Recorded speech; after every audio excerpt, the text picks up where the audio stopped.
Welcome back to my channel கதையும் நானும். Friends, இன்றைக்கி நம்ம பார்க்க போகிற டிஷ் என்னென்னு பார்த்தீங்கன்னா கேரட் அல்வா.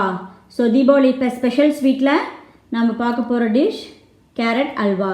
ஸோ இந்த டிஷ் எப்படி செய்யணும், இதுக்கு தேவையான பொருட்கள் என்னென்ன அப்படிங்கிறத பார்க்க வாங்க வீடியோக்குள்ளே போகலாம். ஃப்ரெண்ட்ஸ், கேரட் அல்வா செய்கிறதுக்கு தேவையான பொருள் என்னென்னு பார்க்கலாம். நான் 2 கப் கேரட் நல்லா துருவி எடுத்து வச்சுருக்கேன். ஸோ 2 கப் கேரட்டுக்கு 1 கப் சர்க்கரை, ஒரு 4 ஸ்பூன் நெய் எடுத்து வச்சுருக்கேன். ஸோ இது கப்பில் அளந்தால் 1 கப் கரெக்டாக இருக்கும். ஸோ 2 கப் கேரட்டுக்கு 2 கப் பால் எடுத்திருக்கேன். முந்திரி, நான் ஏலக்காய் கொஞ்சம் சுகர் போட்டு பவுட்ரு பண்ணி வச்சுருக்கேன் நான். ஸோ அண்ட் தென் கலருக்கு லைட்டாக colour powder. So colour powder உங்களுக்கு விருப்பம் இல்லை அப்படின்னா நீங்கள் போட வேணாம். அண்ட் தென் கேரட்லேயே டெல்லி கேரட்னு இருக்குது. ஸோ அந்த டெல்லி கேரட் நீங்கள் யூஸ் பண்ணிங்கனாலும் நீங்கள் கேரட் அல்வாக்கு கலர் யூஸ் பண்ண தேவையில்லை. அது ஒரு சின்ன டிப். ஸோ நம்ம இப்போ பேன் பற்ற வச்சுக்கலாம். மேக்ஸிமம் அல்வா செய்கிறதுக்குலாம் நீங்கள் நான்ஸ்டிக் பேன் யூஸ் பண்ணிங்க அப்படின்னா அல்வா நல்லா ஒட்டாமல் உங்களுக்கு வர்றதுக்கு நல்லா ஹெல்ப்ஃபுல்லாக இருக்கும். ஸோ பேன் ஹீட் ஆகிட்டுருக்கு.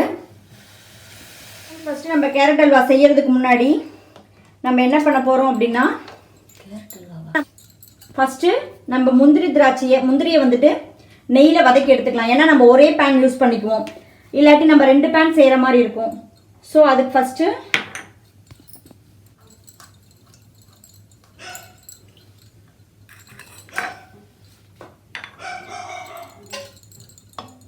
ஒன்றே கால் ஸ்பூன் நெய் போட்டு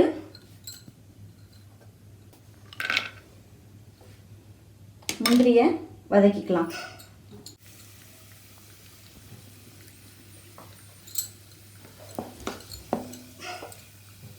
ஃப்ரெண்ட்ஸ், முந்திரி திராட்சை தாளித்து எடுத்ததுக்கப்புறம்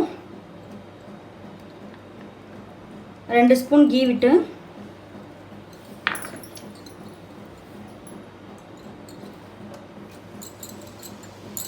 நம்ம துருவி வச்சுருக்கிற கேரட் ஃபுல்லாக போட்டுடலாம்.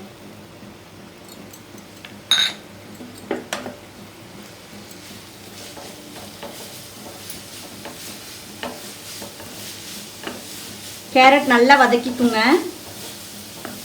கலர் கொஞ்சம் சேஞ்ச் ஆகணும். அந்த கலர் சேஞ்ச் ஆகிற வரைக்கும் கொஞ்சம் வதக்கிக்குங்க. ஃப்ரெண்ட்ஸ், கேரட் பாருங்கள் ஓரளவுக்கு நல்லா வதங்கிருச்சு.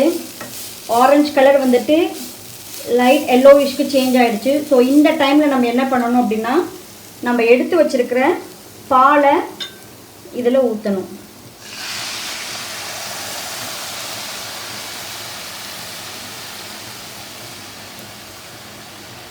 நீங்கள் தண்ணி கூட ஊற்றலாம். பட் என்னென்னா, பால் ஊற்றுனீங்கன்னா உங்களுக்கு அந்த கேரட்டோட பச்சை வாசம் இருக்காது. அந்த டேஸ்ட் உங்களுக்கு தூக்கி கொடுக்கும்.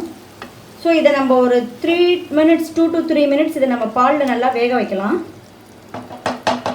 ஸோ இந்த ஸ்டேஜில் நீங்கள் என்ன பண்ணுறீங்க அப்படின்னா, பேனை க்ளோஸ் பண்ணி வச்சுருங்க. 2 மினிட்ஸ் இது நல்லா வேகட்டும். 2 மினிட்ஸ் கழித்து நல்லா எடுத்து கிண்டி விட்டுக்குங்க. பட் பக்கத்துலேயே இருங்க, ஏன்னா நீங்கள் பால் ஊற்றிருக்கிறதுனால உங்களுக்கு அது பால் பொங்கும். ஸோ 1 to 2 மினிட்ஸ் நீங்கள் எடுத்து ஃபுல்லாக சைட்லலாம் எடுத்து விட்டு, நீங்கள் ஆடையெல்லாம் படிஞ்சிருந்துச்சுன்னா கூட எடுத்து விட்டு நல்லா கிண்டிக்கிட்டே இருங்க. நல்லா அந்த கேரட் வெந்து உங்களுக்கு அந்த வாட்டர் கண்டென்ட் கொஞ்சம் குறையணும், நல்லா வெந்திருக்கணும். ஸோ அது வரைக்கும் நீங்கள் நல்லா ஃப்ரை பண்ணிகிட்டே இருங்க. நல்லா பால்லாம் நல்லா அப்சர்வ் ஆகி நல்லா வெந்து நல்லா திக்காகிடுச்சு. இந்த டைமில் நம்ம என்ன பண்ண போகிறோம் அப்படின்னா, நம்ம எடுத்து வச்சுருக்கிற சுகர் ஆட் பண்ணுறோம். ஸோ நம்ம சுகர் ஆட் பண்ண உடனே என்ன ஆகும் அப்படின்னா, உங்களுக்கு திருப்பி வாட்டர் கண்டென்ட்டாக மாறும்.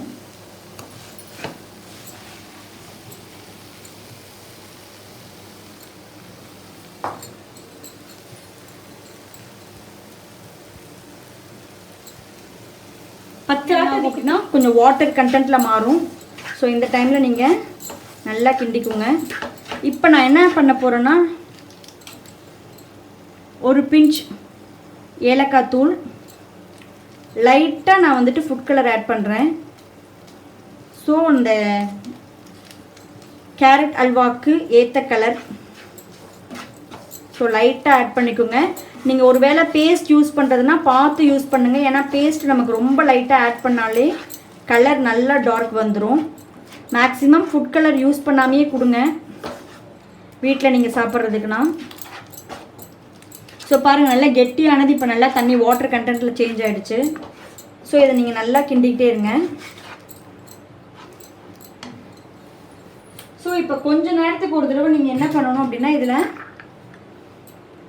கிண்டிக்கிட்டே இருக்கணும், அடிப்பிடிக்காமல் பார்த்துக்கணும். ஸோ சுகர் போட்டு ஒரு 2 மினிட்ஸ் ஆகிடுச்சு. நல்லா கிண்டிகிட்டு இருக்கப்போ இந்த ஸ்டேஜில் நம்ம என்ன ஆட் பண்ணணும்னா லைட்டாக ஒரு சின்ன பிஞ்ச் அளவுக்கு நம்ம சால்ட் ஆட் பண்ணுறோம். ஏன்னா நீங்கள் எந்த ஸ்வீட் செஞ்சாலும் நீங்கள் சால்ட் ஒரு பிஞ்ச் ஆட் பண்ணிங்கன்னா தான் அந்த ஸ்வீட்டோட இனிப்புத்தன்மை நமக்கு தூக்கி தரும். ஸோ நம்ம இப்போ இதில் கொஞ்சமாக கீ ஆட் பண்ணிக்க போகிறோம். கீ வந்துட்டு ஒரேடியாக ஆட் பண்ணாமல் கொஞ்சம் கொஞ்சமாக நீங்கள் ஆட் பண்ணி செய்யும் போது அதோட டேஸ்ட் இன்னும் அதிகமாகும்.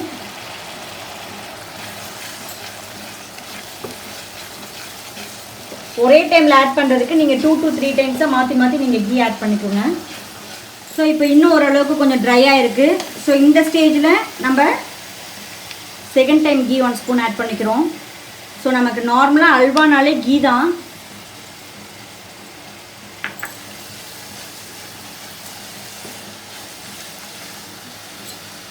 அண்ட் தென் நம்ம முந்திரி திராட்சை ஸ்டார்டிங்கில் தாளித்து வச்சோம் பார்த்தீங்களா? ஸோ அந்த முந்திரி திராட்சையும் நம்ம இதில் ஆட் பண்ணிக்கிறோம்.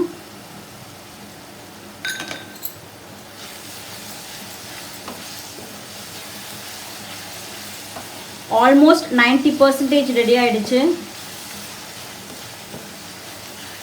இன்னும் லைட்டாக ட்ரை அவுட் ஆகிடுச்சு அப்படின்னா நம்மளோட சுவையான கேரட் அல்வா தயார். ஸோ நம்மளோட கேரட் அல்வா ரெடி ஃப்ரெண்ட்ஸ். இங்கே பாருங்கள், நல்லா பாருங்கள், நல்லா ஒட்டாமல் நல்லா இப்படி பெரட்டி பெரட்டி வந்துச்சுனாலே நம்மளோட அல்வாவோட பதம் ரெடி ஆகிடுச்சுன்னு அர்த்தம். ஸோ சுவையான கேரட் அல்வா தயார். அந்த கீலாம் நல்லா வெளியே மிதக்குது. ஸோ கொப்பளிக்கிறது உங்களுக்கு நல்லா தெரியும். ஸோ நல்லா கீ வெளியே நல்லா வந்துருச்சு. ஸோ அல்வா எங்கேயுமே நமக்கு ஒட்டலை. ஸோ நம்மளோட சுவையான அல்வா தயார். இப்போ தயாராகிடுச்சு. ஸோ இதை தீபாவளிக்கு உங்கள் வீட்டுக்கு வர கெஸ்ட்டுக்கு தரலாம், நீங்களும் சுவைக்கலாம். ரொம்ப ஹெல்த்தியான ஒரு ஸ்வீட். ஸோ குழந்தைங்க கேரட் பொரியலில் சாப்பிட மாட்டாங்க. ஸோ இதில் நல்லா ghee, cashew nut and carrot எல்லாமே இருக்குது. ஸோ குழந்தைங்களுக்கு ரொம்ப ரொம்ப ஹெல்த்தியான டிஷ். இதை எல்லோரும் உங்கள் வீட்டில் செஞ்சு ட்ரை பண்ணுங்கள். இந்த வீடியோ உங்களுக்கு பிடிச்சிருந்துச்சுன்னா லைக் பண்ணுங்கள், ஷேர் பண்ணுங்கள், கமெண்ட் பண்ணுங்கள். புதுசாக சேனலுக்கு வந்திருக்கவங்க மறக்காமல் சேனலுக்கு சப்ஸ்கிரைப் பண்ணுங்கள். கூடவே பெல் ஐக்கானை கிளிக் பண்ணுங்கள். அப்போ தான் நான் போடுற வீடியோஸ் அண்ட் அப்டேட்ஸ் உங்களுக்கு ரெகுலராக வரும். ஸோ நெக்ஸ்ட் ஒரு டிஷ்ஷில் நான் உங்களை மீட் பண்ணுறேன். அண்டில் தென் பை ஃப்ரம் கதையும் நானும். பாய்.